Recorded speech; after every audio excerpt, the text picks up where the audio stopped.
Trip. Okay. You ready? Ready. Okay. Good. Welcome to another Behind the Message with Pastor Brad.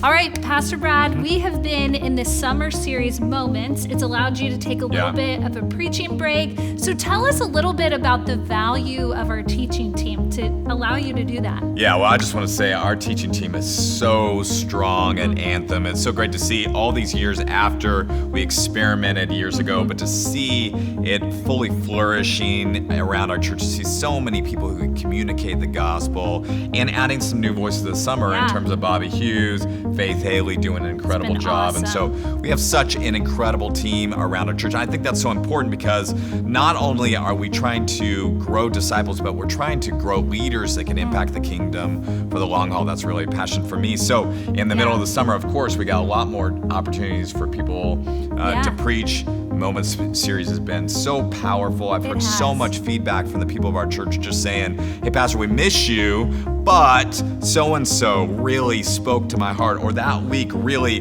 hit me in a way I didn't expect. And so it's been amazing to hear that from our church, but also to see all the leaders we have in our midst and what that means for the future and how that propels us and say, God, if you're bringing all these leaders together who can communicate the message of the gospel in such a clear way, what does that mean for the future and how do we steward that as we move forward together? So exciting. I took a preaching break in the middle of the summer, as I do every summer, just to recharge and to think about the fall and where we're headed. So it's been great. Okay, so speaking of the fall, that's where we're headed. We're starting this new series called Audience of One. Tell us some about that series. Yeah, so one of the people in the Bible, I mean, I love the scriptures. So many people speak to me in different ways, whether it's a Moses and how he met with God, or whether it's a Paul who's willing to go anywhere that God would send him. There's so many people, right? Yeah. But my middle name's David, and the life of David speaks to me in such a powerful way about how he led and ruled and how he cared for the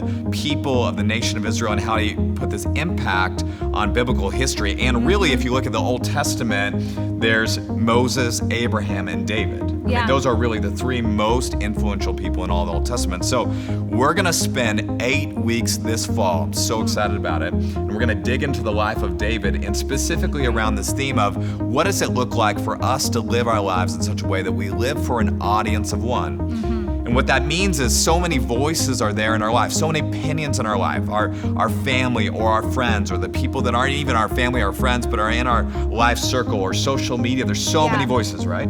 So many. Well, how do I silence the voices and live for an audience of one, and that one being God? What does God think about my life, how I'm living, the choices I'm making? And God, I want to live for your approval.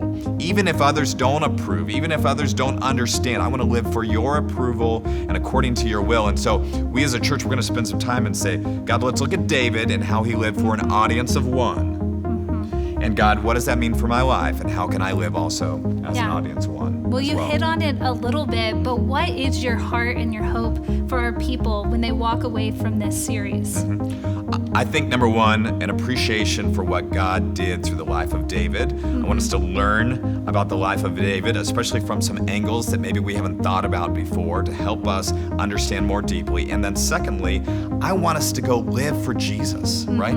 I want to live for him. God, what do you think about my future? What do you think about my present? What do you think even about my past? And how can I live my life and shape my life in such a way that is accordance with your will for me, and so that others may not agree, others may not understand, but you know what? I'm going to stand steadfast in what God wants for my life, his call, his purpose, his will, his thoughts about sin and righteousness, right and wrong, my choices, my decisions, the way I spend my money, the way I treat the people around me, and as well, how I deal with my enemies. Yeah, wow. Well, this is going to be such a powerful series, and we hope that you will join us. So come and be a part as we enter into this series called Audience of One. Sweet. Man. Good job. Great answers. I'm Good. so excited. Good. It's going to be so good.